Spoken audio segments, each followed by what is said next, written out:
De las visiones de la venerable Ana Catalina Emmerich, vamos a ver el día de hoy la visitación de María a Santa Isabel. Bienvenido a tu canal Vive tu Fe. Algunos días después de la anunciación del ángel a María, José volvió a Nazaret e hizo ciertos arreglos en la casa para poder ejercer su oficio y quedarse, pues hasta entonces solo había permanecido 2 días allí. Nada sabía del misterio de la encarnación del Verbo en María. Ella era la Madre de Dios y era la sierva del Señor y guardaba humildemente el secreto. Cuando la Virgen sintió que el Verbo se había hecho carne en ella, tuvo un gran deseo de ir a Juta, cerca de Hebrón, para visitar a su prima Isabel, que según las palabras del ángel, hallábase encinta desde hacía 6 meses. Acercándose el tiempo en que José debía de ir a Jerusalén para la fiesta de Pascua, quiso acompañarle con el fin de asistir a Isabel durante su embarazo. José, en compañía de la Virgen Santísima, se puso en camino para Juta. El camino se dirigía al centro. Llevaban un asno sobre el cual montaba María de vez en cuando. Este asno tenía atada al cuello una bolsa perteneciente a José, dentro de la cual había un largo vestido pardo con una especie de capuz. María se ponía este traje para ir al templo o a la sinagoga. Durante el viaje usaba una túnica parda de lana, un vestido gris con una faja por encima y cubría su cabeza una cofía amarilla.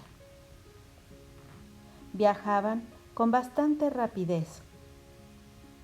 Después de haber atravesado la llanura, los vi trepar una altura al entrar en la ciudad de Dotán. Era la casa de un amigo del padre de José. Este era un hombre bastante acomodado, oriundo de Belén. El padre de José lo llamaba hermano a pesar de no serlo. Descendía de David por un antepasado que también fue rey, según creo, llamado Elá o Eldoa o Eldad, pues no recuerdo bien su nombre. Dotán era una ciudad de activo comercio. Luego los vi pernoctar bajo un cobertizo.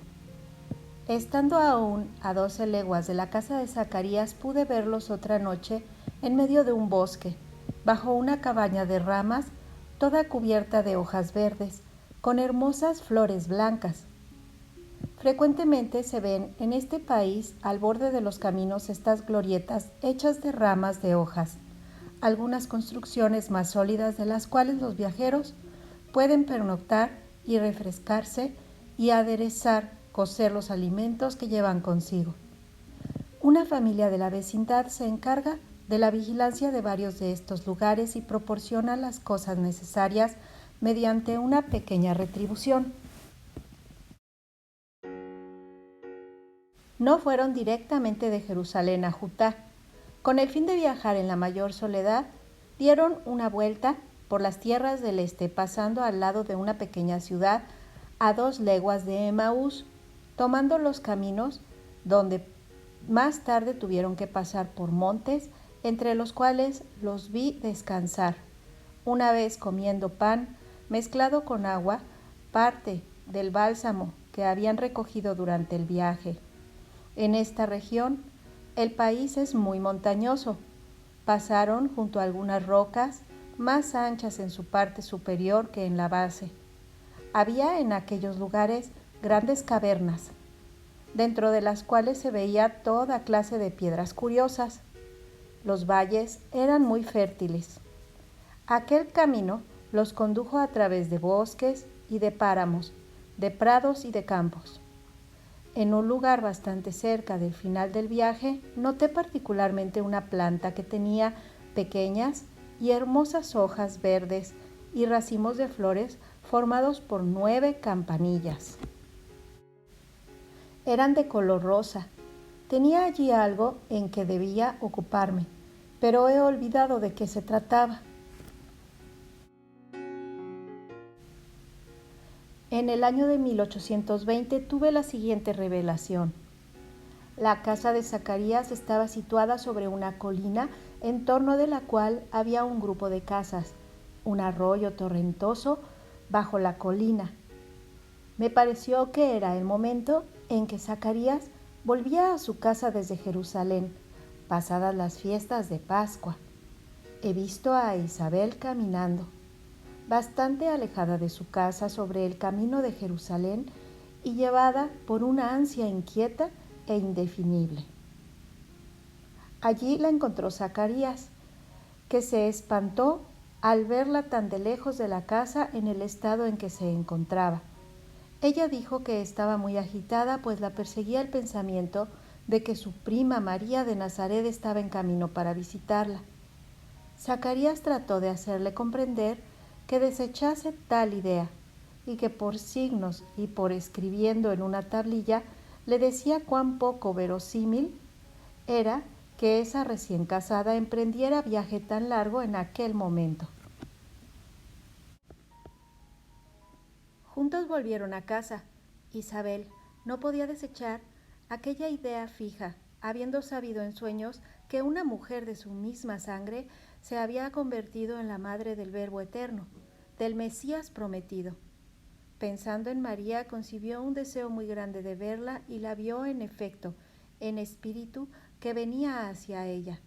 Preparó en su casa a la derecha de la entrada una pequeña habitación con asientos y aguardó allí al día siguiente, a la expectativa, mirando hacia el camino por si llegaba María.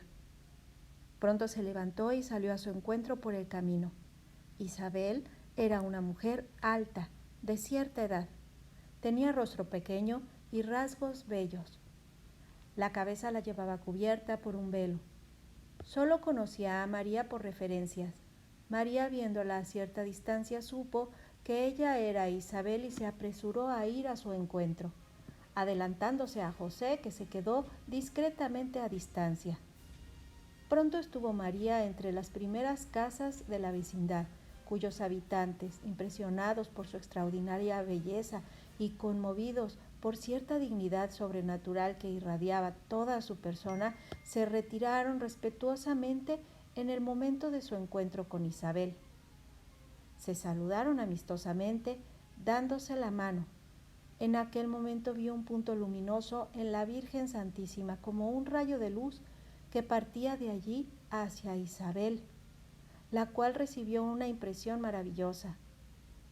No se detuvieron en presencia de los hombres, sino que tomándose del brazo se dirigieron a la casa por el patio interior.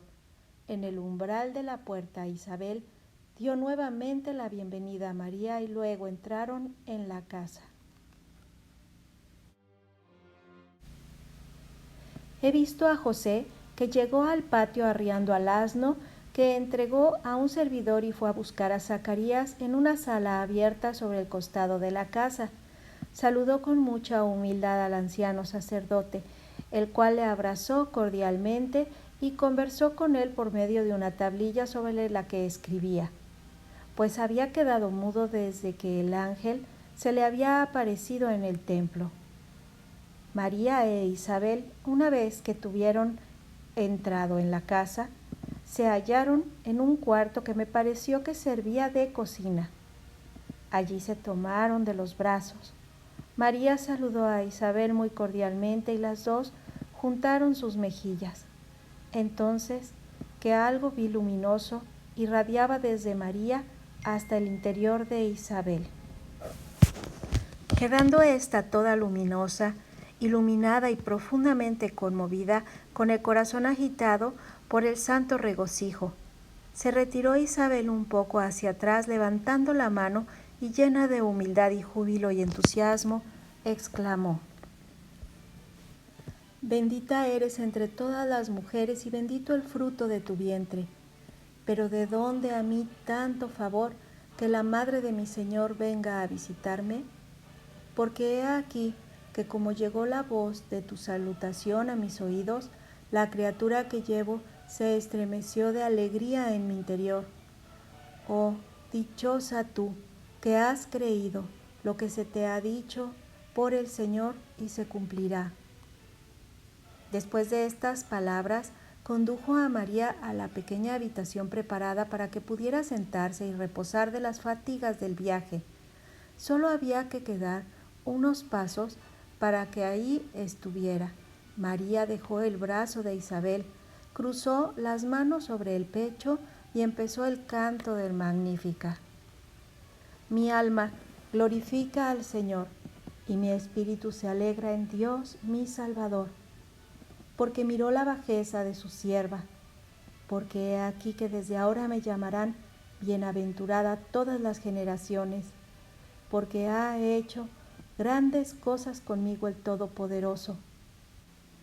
Y santo es su nombre, y su misericordia se extiende de generación en generación a los que le temen. Desplegó el poder de su brazo y deshizo los proyectos del corazón soberbio. Quitó a los poderosos de los tronos y levantó a los humildes. A los hambrientos los llenó de bienes y a los ricos envió vacíos. Socorrió a Israel, su siervo, acordándose de su misericordia, como prometió a nuestros padres Abraham y a sus descendientes a lo largo de los siglos y siglos. Isabel repetía en voz baja el Magnificat con el mismo impetuoso e inspiración de María. Luego se sentaron en asientos muy bajos ante una mesita de poco altura. Sobre esta había un vaso pequeño. Qué dichosa me sentía yo, porque repetía con aquellas todas las oraciones sentada muy cerca de María. Qué grande era entonces mi felicidad.